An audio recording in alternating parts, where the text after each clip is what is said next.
Hello parents and students, एक बार फिर से आप सभी का बहुत बहुत स्वागत है द्रोड़ स्कूल में। पहले कुल मिलाकर के 33 सैनिक स्कूल हुआ करते थे।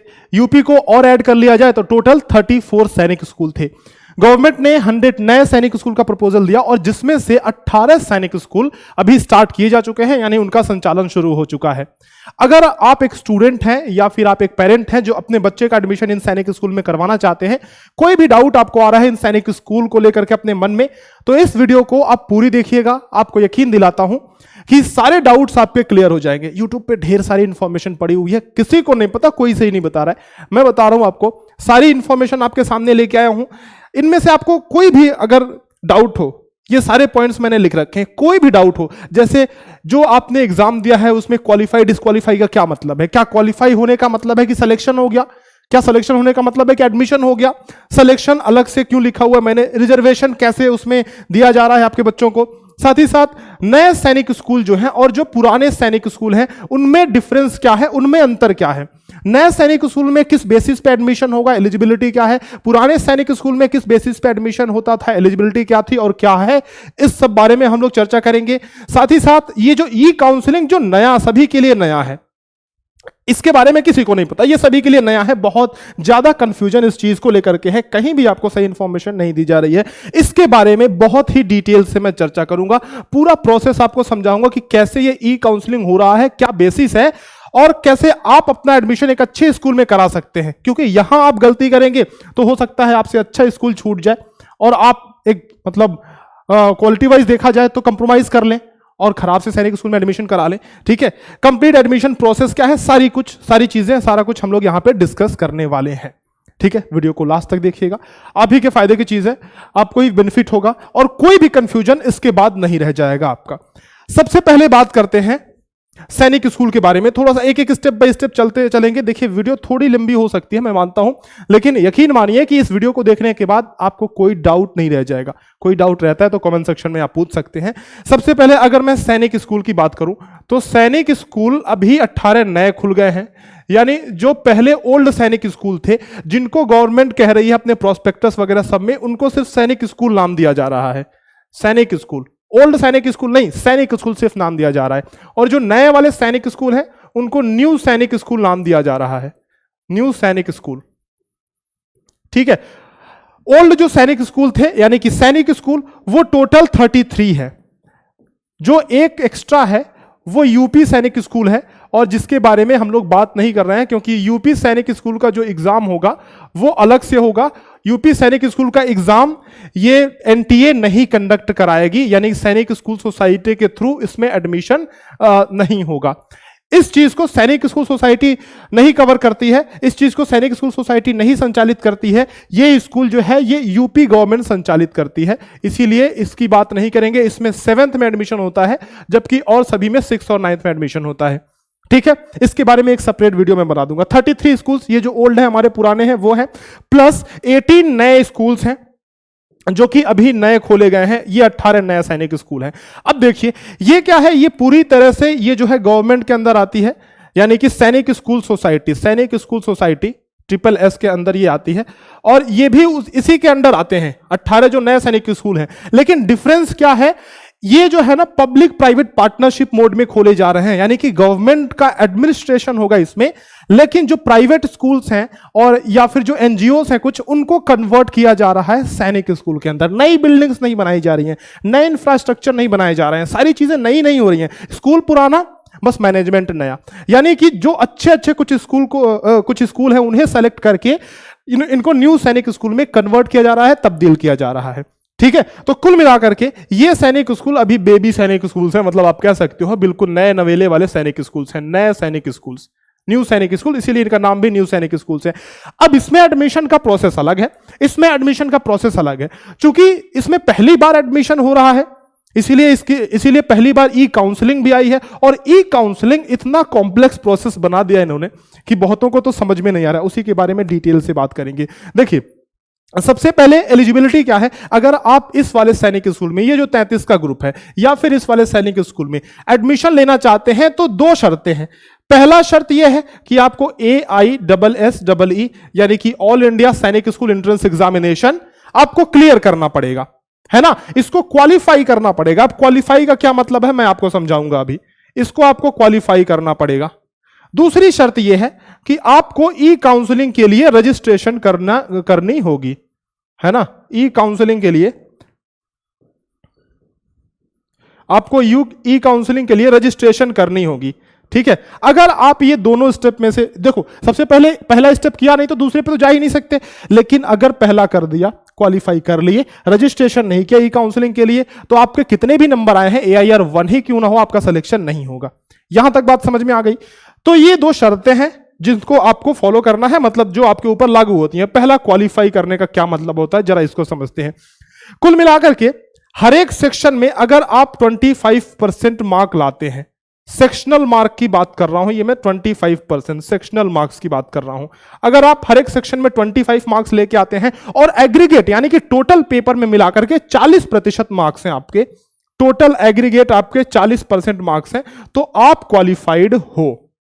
ध्यान रखना, जैसे कि मान लो 4 पेपर हैं आपके पास, 4 पेपर में से एक पेपर में 4 पेपर मतलब एक पेपर में 4 सेक्शन है, और 4 सेक्शन में से एक सेक्शन में अगर आपका 25% मार्क्स नहीं आया, यानी मान लो 12%, 13%, 20% मार्क आ गया, तो यहां पे अगर आप 60 ला लिए, अगर 70 ला लिए, 80 ला लिए, टोटल मिलाकर के ओवरऑल पेपर में एक सेक्शन बड़ा अच्छा हो गया, दूसरा सेक्शन बहुत ही खराब हो गया, तब भी आप क्वालिफाई नहीं माने जाओगे। यानी हर एक सेक्शन में आपको 25% मार्क्स लाना जरूरी है, ठीक है।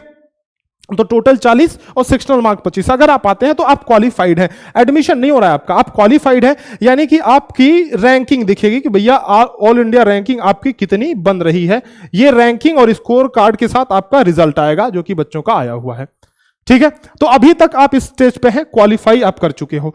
बाकी आगे देखो, जब आप क्वालिफाई कर लेते हैं उसके बाद सिलेक्शन कैसे होता है, मतलब आप एलिजिबल हो कि नहीं, उसके लिए एलिजिबिलिटी चेक की जाती है। एलिजिबिलिटी क्या है वो सारी चीजें डिस्कस करते हैं। देखिए कुल मिलाकर के ना, जब आप फॉर्म भरते हो तो आपके पास फॉर्म भरते टाइम पे कुछ कॉम्बिनेशन होते हैं। फॉर्म फिलिंग के टाइम से यहीं से कहानी स्टार्ट होती है। अब मेन कहानी स्टार्ट होती है, ध्यान से सुनिएगा। जब आप फॉर्म भरते हो तो आपके पास चॉइस होती है कि आप किस किस स्कूल में फॉर्म भर सकते हो, किसको किसको सेलेक्ट कर सकते हो। जो सैनिक स्कूल है, जो ओल्ड सैनिक स्कूल है, जो ओल्ड सैनिक स्कूल है, इनका तो जो पहले से पैटर्न चला आ रहा था वही पैटर्न होगा इसमें एडमिशन। लेकिन जो न्यू सैनिक स्कूल है, ध्यान से समझिएगा इस बात को, जो न्यू सैनिक स्कूल है उनमें कुछ क्राइटेरिया डिफाइन किया गया है। जो नए सैनिक स्कूल है उनमें 2 बेसिस पे एडमिशन होगा। एक तो 40% सीट है और एक है 60% चैनल। ये जरूरी है, 40% चैनल और 60%, ये इसको चैनल नाम इन्होंने दिया है। 40% चैनल और 60% चैनल क्या है ये ध्यान से समझिएगा। देखिए मान लो कि एक स्कूल में कुल मिलाकर के, एक स्कूल में कुल 100 बच्चे हैं, कुल 100 सीटें हैं, है ना, जिसमें से 40% सीटें यानी कि 40 सीट्स ये बाहरी बच्चों के लिए रिजर्व होगा। यानी इसमें बाहर के सारे बच्चे आ सकते हैं, ये रिजर्व है। बाकी जो 60 सीटें बची, ये 60 सीटें, इसमें अप टू द 60 बच्चे जो उस स्कूल के बच्चे होंगे जिस स्कूल को सैनिक स्कूल में कन्वर्ट किया जा रहा है, वो बच्चे इस सीट को लेके जाएंगे। ध्यान से समझना, दिस इज अप टू 60%, मतलब जरूरी नहीं है कि 60 बच्चे हों, ज्यादा से ज्यादा 60 हो सकते हैं, जबकि बाहरी बच्चे जो कम से कम होंगे वो 60 होंगे। अब ये बाहरी बच्चे कौन है इसमें समझना, ऐसा नहीं है कि बाहरी बच्चे उस स्कूल के नहीं हो सकते हैं, ये बस क्राइटेरिया पर डिपेंड करता है कि आपने फॉर्म भरते टाइम कौन सा चैनल सेलेक्ट किया है। अगर आप इसके थ्रू जाते हैं तो आप बाहरी माने जाओगे। मान लो कि मेरा स्कूल है ABC पब्लिक स्कूल, मैं इसमें पढ़ रहा हूं और ये सैनिक स्कूल में कन्वर्ट हो रहा है, ठीक है, और मैं 40% चैनल को सेलेक्ट करके फॉर्म भरता हूं, तो मैं भी बाहरी माना जाऊंगा भले ही मैंने इस स्कूल में पढ़ाई की है। बात समझ में आ रही है आपको? तो कहने का मतलब 40% बाहरी बच्चों के लिए और ये उसी स्कूल के बच्चों के लिए सीट है जो कि वहां पे पढ़ रहे हैं, लेकिन अप टू द 60 है, यानी कि ये पूरा रिजर्व नहीं है, मतलब 60 मैक्सिमम हो सकते हैं। अब देखो सिलेक्शन कैसे होगा कि मान लो मैं अप्लाई करना चाहता हूं सैनिक स्कूल के एग्जाम के लिए, तो मैंने अप्लाई करना है, सबसे पहले फॉर्म भरते टाइम पे AISSEE का फॉर्म भरना है, ठीक है, इसमें मैंने अप्लाई कर दिया, AISSEE के में मैंने अप्लाई कर दिया। अब मेरे पास कुछ कॉम्बिनेशन आएंगे कि मुझे किसके लिए फॉर्म भरना है, सैनिक स्कूल के लिए कि नए सैनिक स्कूल के लिए। देखिए कॉम्बिनेशन क्या क्या होगा मैं समझाता हूं। अगर आप सैनिक स्कूल के लिए फॉर्म भरते हैं, ठीक है, तो सैनिक स्कूल के साथ साथ या तो आप ओनली केवल सैनिक स्कूल के लिए फॉर्म भरें, पुराने वाले के लिए, नए वाले के लिए आप ऑप्ट नहीं कर रहे हैं, ठीक है। दूसरा कॉम्बिनेशन क्या आता है कि सैनिक स्कूल के लिए आप न्यू सैनिक स्कूल, एनएसएस का मतलब न्यू सैनिक स्कूल का 40% का चैनल सेलेक्ट कर रहे हैं। तीसरा कॉम्बिनेशन क्या आता है कि सैनिक स्कूल के साथ साथ आप न्यू सैनिक स्कूल का 60% का चैनल सेलेक्ट कर रहे हैं।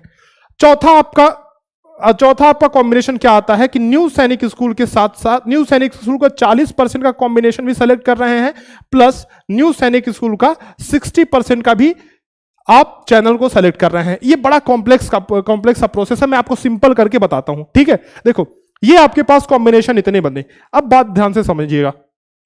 अगर ये तो रही बात, अगर आप सैनिक स्कूल के लिए, यानी सैनिक स्कूल मतलब ओल्ड सैनिक स्कूल के लिए अगर आप अप्लाई करते हैं, तो मान लो किसी का मन है कि ओल्ड सैनिक स्कूल के लिए अप्लाई ना करें, न्यू सैनिक स्कूल के लिए अप्लाई करें। अब आपका बड़ा वाजिब सा सवाल आएगा कि भैया जब हमें ऑप्शन मिल रहा है कि ओल्ड स्कूल बढ़िया है, अच्छे हैं, बेहतर है, हमें अगर ऑप्शन मिल रहा है कि हम ओल्ड सैनिक स्कूल के लिए अप्लाई कर सकते हैं, तो हम क्यों सिर्फ नए सैनिक स्कूल के लिए अप्लाई करें? हो सकता है क्वेश्चन, जाहिर सी बात है, वाजिब सा सवाल है, लेकिन इसके पीछे एक लॉजिक है, आप समझना। प्रायोरिटी का लॉजिक है। जैसे एक तो आपका एक कॉम्बिनेशन बना कि सैनिक स्कूल के केवल सैनिक स्कूल का आपने अप्लाई किया, फिर सैनिक के साथ साथ 40% वाला चैनल चुना, सैनिक के साथ साथ एनएसएस का 60% वाला चैनल चुना, सैनिक स्कूल के साथ साथ एनएसएस का 40% प्लस 60% वाला चैनल चुना। अब दूसरा कॉम्बिनेशन यह हो सकता है कि आपने सिर्फ एनएसएस 60% के लिए अप्लाई किया, ठीक है, आपने न्यू सैनिक स्कूल 60% के लिए सिर्फ अप्लाई किया। दूसरा हो सकता है कि आपने न्यू सैनिक स्कूल 40% के लिए अप्लाई किया। तीसरा हो सकता है कि आपने न्यू सैनिक स्कूल 40% और प्लस आपने अप्लाई किया 60% के लिए अप्लाई किया, ठीक है। अब देखो टोटल कितने कॉम्बिनेशन बन रहे हैं, 1 2 3 4 5 6 7, टोटल 7 कॉम्बिनेशन बन रहे हैं। इसमें आप जरा सोचो कि न्यू सैनिक स्कूल में 60% और 40% का क्या है। 60% में एडमिशन कौन ले सकता है? यहां कहां मैंने कहीं बताया था ना 60% में, हां यहां देखो, ये 60% में एडमिशन कौन ले सकता है? जो बच्चे उस स्कूल में पढ़ रहे हैं। यानी आप यहां अगर कॉम्बिनेशन देखोगे तो जिसमें 60% है उसमें तो सिर्फ उन बच्चों का अधिकार है जो उस स्कूल में पढ़ रहे हैं। इसमें 60% है इस कॉम्बिनेशन में भी 60% है, तो इसमें सिर्फ उन्हीं बच्चों का अधिकार है अप्लाई करने का जो बच्चे उस स्कूल में पढ़ रहे हैं। देखो जिसमें 60% है, इसमें 60% है, ठीक है, इसमें भी 60% है, इसमें भी 60%, इसमें भी 60%। तो इन चारों कॉम्बिनेशन में सिर्फ और सिर्फ वही बच्चे अप्लाई कर सकते हैं जो स्कूल को सैनिक स्कूल में कन्वर्ट किया जा रहा है उसमें पढ़ रहे हैं। बाकी जो बाहरी बच्चे हुए वो सिर्फ 3 तरीके से अप्लाई कर सकते हैं, पहला ये, दूसरा ये और तीसरा ये।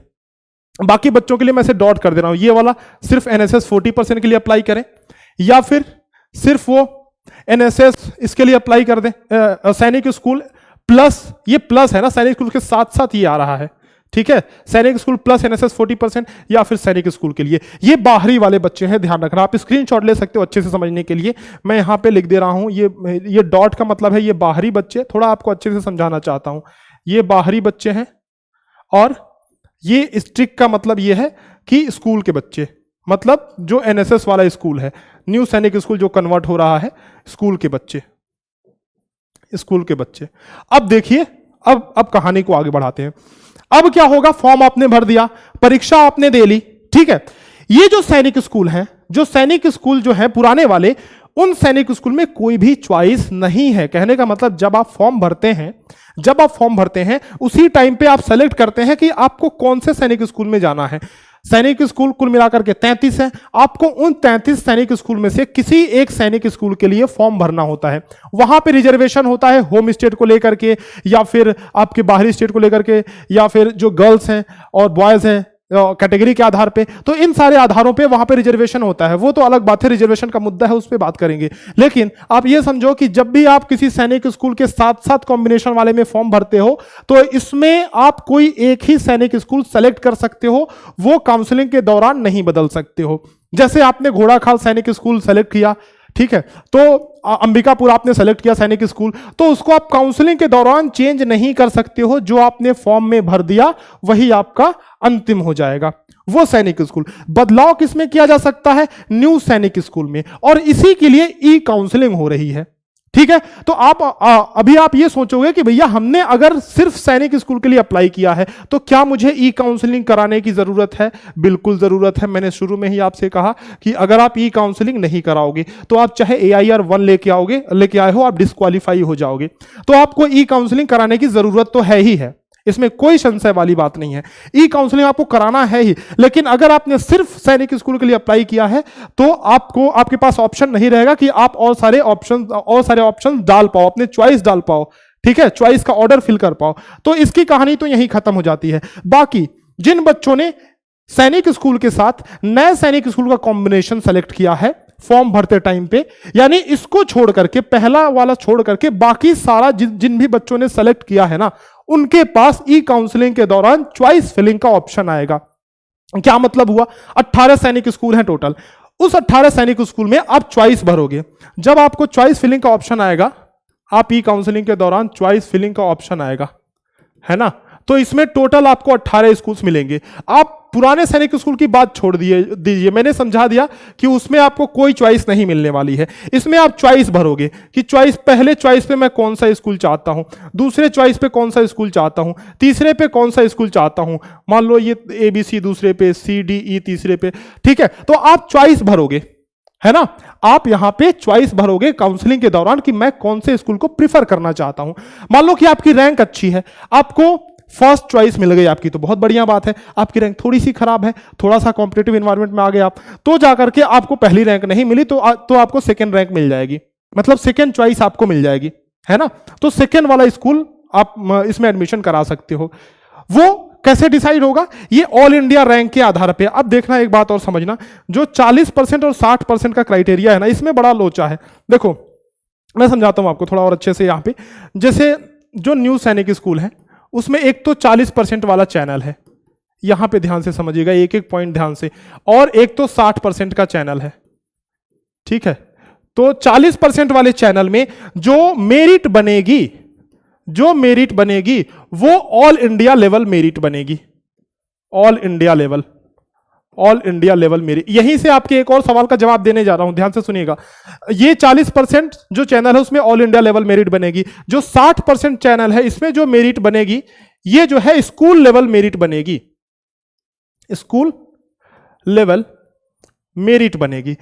अब जो मैंने पहला आपसे सवाल किया था कि ये बताओ कि जब हमारे पास ये ऑप्शन है कि भाई हम कॉम्बिनेशन में भर सकते हैं, हम 60 के साथ 40 भी भर सकते हैं, साथ ही साथ पुराने सैनिक स्कूल के लिए भी फॉर्म भर सकते हैं, तो हम क्यों केवल 60 को चूज करें? हम क्यों ना सभी कॉम्बिनेशन ले लें? तो यहां पे दिक्कत ये आएगी कि जिस बच्चे ने 60% को चुना है, सिर्फ और सिर्फ 60% को चुना है, पहले राउंड के काउंसलिंग में जिस बच्चे ने सिर्फ और सिर्फ 60% को चुना है, न्यू सैनिक स्कूल 60%, सबसे पहली प्रायोरिटी इसको दी जाएगी, पहले नंबर पे प्रायोरिटी इसको दी जाएगी। कहने का मतलब यह है कि मान लो कि ये स्कूल है और इसमें कुल मिलाकर के कितने बच्चे हैं? आप लोग मान लो 80 बच्चे हैं। ये 80 बच्चे AISSEE की परीक्षा में शामिल हुए, ठीक है। AISSEE की परीक्षा में शामिल हुए सभी के सभी, मान लो 100 बच्चे थे, 100 में से 80 ने ये एग्जाम दिया। तो 80 ने अगर एग्जाम दिया और हम मान के चलते हैं कि सभी ने क्वालिफाई कर लिया है अगर एग्जाम को, तो 80 का 60% नहीं, और मान लो कि इस स्कूल में 100 सीटें हैं, इस स्कूल में 100 सीट भरनी है, 100 सीट भरनी है। अब बात समझने, यहां से अच्छे से समझा रहा हूं मैं।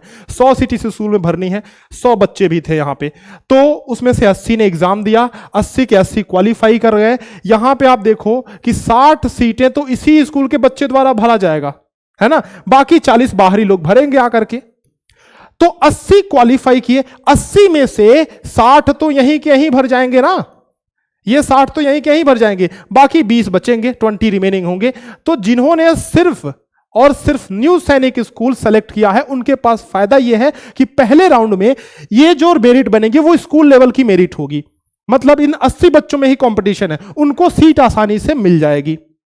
लेकिन उनका घाटा क्या है, नुकसान क्या है कि वो अच्छे स्कूल में नहीं जा पाएंगे। हो सकता है कि जो स्कूल कन्वर्ट हो रहा है वो उतना अच्छा ना हो, और चूंकि नए नए स्कूल है तो जाहिर सी बात है सवाल तो बनता है, तो उनके पास घाटा क्या है कि वो अन्य स्कूल में नहीं जा सकते हैं, दूसरे स्कूल में स्विच नहीं कर सकते हैं। सिर्फ 60% वाले बच्चे सिर्फ इसी स्कूल में एडमिशन ले सकते हैं। लेकिन फायदा क्या है कि कंपटीशन कम है, आसानी से सीट मिल जाएगी। तो ये डिपेंड करता है कि आप कहां पे जाना चाहते हैं और आपकी प्रिपरेशन लेवल क्या है। भाई कुछ ना मिलने से बढ़िया तो कुछ मिल जाए, है ना। तो 60% जिन बच्चों ने सेलेक्ट किया है उनको पहली प्रायोरिटी दी जाएगी और उनको एडमिशन दे दिया जाएगा इन 60 सीट्स पे। अब मान लो कि इन 80 बच्चों, हमने मान लिया कि 80 के 80 क्वालिफाई कर गए थे, मान लो 80 में से सिर्फ 40 ही अगर क्वालिफाई करते तो ये सीट कितनी भरती, ये सिर्फ 40 सीट भरती, 20 खाली रह जाता। अब इस 20 सीट में जो सेकेंड राउंड की काउंसलिंग होगी, उसमें कौन बच्चे आएंगे, बाहरी वाले बच्चे। बाहरी बच्चों का कहने का मतलब क्या हुआ कि यहां पे जो ये कॉम्बिनेशन में बच्चे आए हुए हैं ना, ये सारे कॉम्बिनेशन वाले बच्चे, ये बच्चे, ये बच्चे, ये वाले बच्चे, है ना, और ये सारे बच्चे, तो ये सारे बच्चे फिर आएंगे वहां पे। प्रायोरिटी लेवल क्या है, देखो प्रायोरिटी सबसे पहले किसको दी जाएगी, जिस ऑर्डर में लिखा हुआ है। यानी आप अगर तीनों के लिए अप्लाई करते हो तो सबसे पहले राउंड में तो आपके 40% रूट से आपका एडमिशन होगा, मतलब 60% वाले पे आपका अधिकार नहीं है ना। अगर आप तीनों के इन दोनों के लिए भर रहे हो तो पहले आपको इस रूट से देखा जाएगा कि भाई 40% वाले के हिसाब से तुम्हारी रैंकिंग बन रही है कि नहीं बन रही है, तुम्हारा एडमिशन हो रहा है कि नहीं हो रहा है। और अगर नहीं हुआ एडमिशन तब सेकेंड राउंड में 60% वाली सीट पे अधिकार मिलेगा। अगर ये भर चुका है तो वहां से भी पत्ता खत्म, गए, ठीक है। तो 40% वाले के सामने फायदा यह है कि वो डिफरेंट स्कूल सेलेक्ट कर सकते हैं। जब आप ई काउंसलिंग के लिए जाओगे तो आपको मौका मिलेगा कि 18 स्कूल में से आप सेलेक्ट कर लो कि किस स्कूल में जाना चाहते हो, चॉइस अपनी भर लो, पहले नंबर पे, दूसरे नंबर पे, तीसरे नंबर पे। लेकिन अगर आपने सिर्फ 60% भरा है तो आपको चॉइस नहीं मिलेगी। आपके लिए मान लिया जाएगा भाई जिस स्कूल के लिए आपने भरा है उसी स्कूल में आप जाना चाहते हो, है ना। तो आपके लिए यहां पे चॉइस नहीं है 60%, सिर्फ 60% के लिए यहां पे चॉइस नहीं है। लेकिन जो 40% भी भरे हैं उन बच्चों के लिए चॉइस है। और इसी ऑर्डर में, ऐसा नहीं है कि पहले 60 के चैनल से आपको ले ली जाए, तब तो गड़बड़ हो जाएगा। फिर इसमें और इसमें अंतर ही क्या रह गया। आपको पहले 40% वाले चैनल से आपको देखा जाएगा कि आपकी रैंकिंग बन रही है कि नहीं, और 60% वाले पे 60 वालों को भर दिया जाएगा। जब सीट बचेगा तब आपकी दूसरी प्रायोरिटी देखी जाएगी और आपको भरा जाएगा। ये बात समझ में आ गई आपको, ठीक है। तो उसी तरह से ये सैनिक स्कूल भी है। जिस तरह से जो न्यू सैनिक स्कूल है उनमें आपके पास ऑप्शन है, लेकिन सैनिक स्कूल में ऑप्शन नहीं है। यहां पे क्या होगा, देखो अगर आपने सिर्फ सैनिक स्कूल के लिए भरा है तो भाई पास हुए नहीं हुए ऑल इंडिया लेवल पे मेरिट बनेगी। कहां कहां ऑल इंडिया लेवल पे मेरिट बनेगी, एक तो सैनिक स्कूल के लिए अगर आप अप्लाई किए हो तो सैनिक स्कूल की ऑल इंडिया लेवल पे मेरिट बनेगी। 40% वाले के लिए अप्लाई किए हो तब भी ऑल इंडिया लेवल पे मेरिट बनेगी। जो 60% के लिए अप्लाई किए हुए हो उस पे स्कूल लेवल पे मेरिट बनेगी, ठीक है। अब स्कूल लेवल पे मेरिट बनेगी तो वहां पे कंपटीशन कम होगा। तो देखो यहां पे सैनिक स्कूल में आपका एडमिशन हो जाएगा सैनिक स्कूल के अंदर, अगर आप सेलेक्ट होते हो। अगर आप नहीं सेलेक्ट हुए और ये वाला ऑप्शन आपने सेलेक्ट किया हुआ है, सैनिक स्कूल में एडमिशन नहीं हुआ, तो फिर आप फॉल बैक ऑप्शन पे आ जाओगे। यानी कि आपका 40% चैनल के थ्रू सिलेक्शन होगा। देखा जाएगा कि इस क्राइटेरिया को फुलफिल करते हुए आप मेरिट में आ रहे हो कि नहीं आ रहे हो। अगर आपने सभी के लिए भर दिया है, इन सभी के लिए फॉर्म भर दिया है, तो सबसे पहले अगर आपको ये मिलता है तो ठीक है, नहीं मिलता है तो दूसरे राउंड में आपको इसके थ्रू आपको सीट अलॉट किया जाएगा। फिर भी नहीं मिला तो आपको तीसरे राउंड में इसके थ्रू सीट अलॉट किया जाएगा। ध्यान रखिएगा, जो बच्चे सारे सेलेक्ट किए हुए हैं ना, फॉर्म भरते टाइम सभी को उन्होंने ऑप्ट इन किया हुआ है, उनके साथ दिक्कत यह है कि जब वो अगले राउंड में पहुंचेंगे तब तक बहुत सारी सीट यहां पे भरी जा चुकी होगी।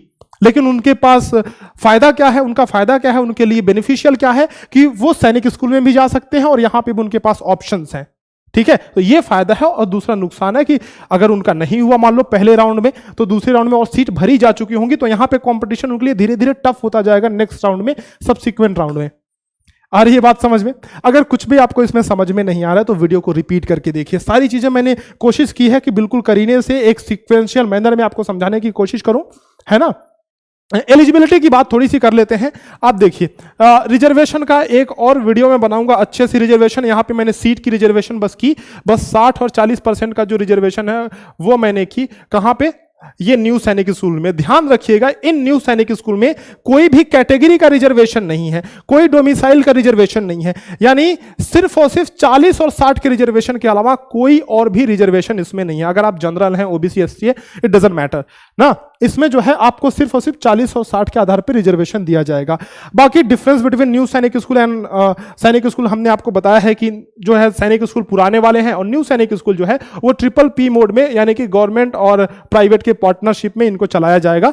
और देखा जाए तो न्यू सैनिक स्कूल बच्चे ही हैं, इनका जो है अभी शुरुआत हो रहा है, अभी पता नहीं फलेंगे फूलेंगे, अच्छे तरह से डेवलप होंगे, तो ये इसमें बहुत लोग जाना प्रेफर नहीं करेंगे।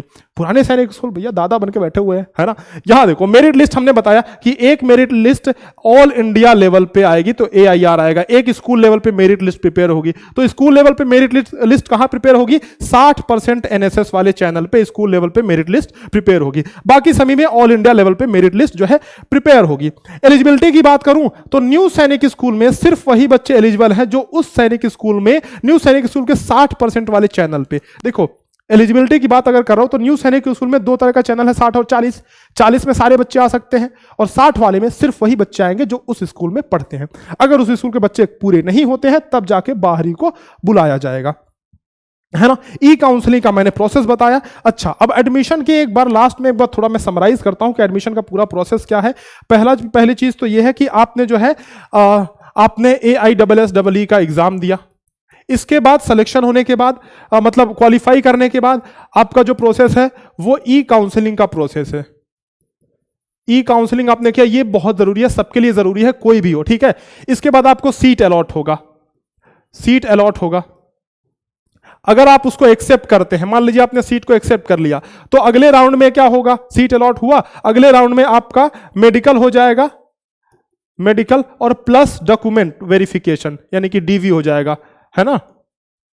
डॉक्यूमेंट वेरिफिकेशन हो जाएगा अगले राउंड में आपका, मेडिकल प्लस डॉक्यूमेंट वेरिफिकेशन। इसके बाद आपका एडमिशन हो जाएगा, ठीक है। तो ये पूरा एक एडमिशन प्रोसेस मैंने आपको बताया और उम्मीद करता हूं कि आपको ये पूरा जो काउंसलिंग का इतना कॉम्प्लेक्स सा प्रोसेस है वो पूरा आपको समझ में आया होगा। कुछ भी नहीं समझ में आया हो किसी एलिजिबिलिटी क्राइटेरिया के बारे में या फिर कोई भी बीच में प्रोसेस के बारे में, अगर कुछ भी आपको नहीं समझ में आया है तो कमेंट सेक्शन में लिखना ना भूलें। और ध्यान रखिएगा, अगर पहली बार इस चैनल पर आए हैं तो सब्सक्राइब कीजिए, क्योंकि ऐसी इन्फॉर्मेशन आपको कोई नहीं ला के देता है। आपको बिल्कुल अच्छे तरीके से एक्सप्लेन करके मैंने समझाया है सारी चीज़ें। हमारे द्रोण स्कूल चैनल को सब्सक्राइब कीजिए और हमारे पास कोर्सेज भी हैं। अगर आप नवोदय विद्यालय या फिर सैनिक स्कूल की तैयारी करते हैं तो प्ले स्टोर से द्रोण स्कूल का ऐप डाउनलोड कीजिए, वहां पे आपको कोर्सेज मिल जाएंगे। सैनिक अल्फा हमारा बैच चल रहा है द्रोण स्कूल के अंदर, ऑनलाइन बैच है, बिल्कुल ही सस्ता। आप कहीं भी पता कीजिए, बिल्कुल ही सस्ता कोर्स आपके लिए, एकदम अफोर्डेबल कोर्स आपके लिए है। कंप्लीट कोर्स आपको मिलेगा क्वालिटी कंटेंट के साथ। सैनिक अल्फा बैच जो है द्रोण स्कूल के अंदर चल रहा है, वीडियो लेक्चर्स आपको मिलेंगे, एक्सरसाइज क्वेश्चन मिलेंगे, डेडिकेटेड टेलीग्राम ग्रुप मिलेगा, साथ ही साथ आपको चैप्टर टेस्ट भी कराए जाएंगे। तो सैनिक अल्फा बैच में एनरोल कीजिए। अगर आप 2024 की तैयारी कर रहे हैं तो आप एनरोल कर सकते हैं, मॉक टेस्ट दे सकते हैं 2024 की तैयारी के लिए, या फिर आप नवोदय की तैयारी कर रहे हैं तो हमारा अर्जुन बैच है 2023 की तैयारी के लिए। 2024 की तैयारी के लिए हमारा है नवोदय अल्फा बैच। किसी भी जानकारी के लिए 6260388361 पे कॉल या व्हाट्सएप कर सकते हैं, आप हमसे जानकारी ले सकते हैं। और इसके बाद जो है मॉडल पेपर नवोदय का है, नवोदय का मॉक टेस्ट है, ये सारी चीज़ें हमारे ऐप में नवोदय की और सैनिक स्कूल की बेहतरीन प्रिपरेशन कराई जाती है। तो अगर आप प्रिपरेशन कर रहे हैं नवोदय विद्यालय या फिर सैनिक स्कूल की, make sure you download the Drona school app and make sure you subscribe the channel as well, ठीक है। और बाकी आपका कर्तव्य है इस वीडियो को प्लीज शेयर कीजिए, this is a request from my side. Please इस वीडियो को इतना शेयर कीजिए कि सभी के पास पहुंच जाए और सभी को एक सही सटीक जानकारी पहुंचती रहे। क्या होता है कि हम वीडियो को शेयर नहीं करते हैं, बाकी फेक न्यूज़ बहुत सारे आते रहते हैं और आप लोग कंफ्यूज रहते हैं। हम क्या होता है कि एक वीडियो बनाते हैं, जेन्युइन बनाते हैं, सटीक बनाते हैं ताकि आपको समझ में आ जाए। हमारा उद्देश्य ये नहीं है कि आप सभी को भ्रमित करना, है ना। तो इसीलिए शेयर करेंगे आप लोग तो हम लोग आप तक अच्छी जानकारी पहुंचा पाएंगे। So this is request from my side कि आप सभी जगह अपने इस वीडियो को शेयर कीजिए और इस चैनल को सब्सक्राइब कर लीजिए अगर आपने किया नहीं अभी तक तो। बाकी अगर आप बैचेस में ज्वाइन करना चाहते हैं, ज्वाइन होना चाहते हैं तो हमारे द्वारा आपकी तैयारी कराई जाएगी। 6260388361 पे कॉल या व्हाट्सएप करके आप हमसे बैचेस के बारे में डिटेल जानकारी ले सकते हैं। इतने अच्छे से मैंने समझाया, अभी भी कोई भी डाउट अगर आपका रह गया हो तो आप कमेंट सेक्शन में जरूर से पूछें, मैं उस पर वीडियो बना दूंगा और आपको समझा दूंगा कि क्या चीजें और आपको जानने की जरूरत है इससे संबंधित, है ना, सैनिक स्कूल के संबंधित। चलिए फिर मिलते हैं इसी तरह के और भी शानदार वीडियो में, तब तक के लिए अलविदा, धन्यवाद।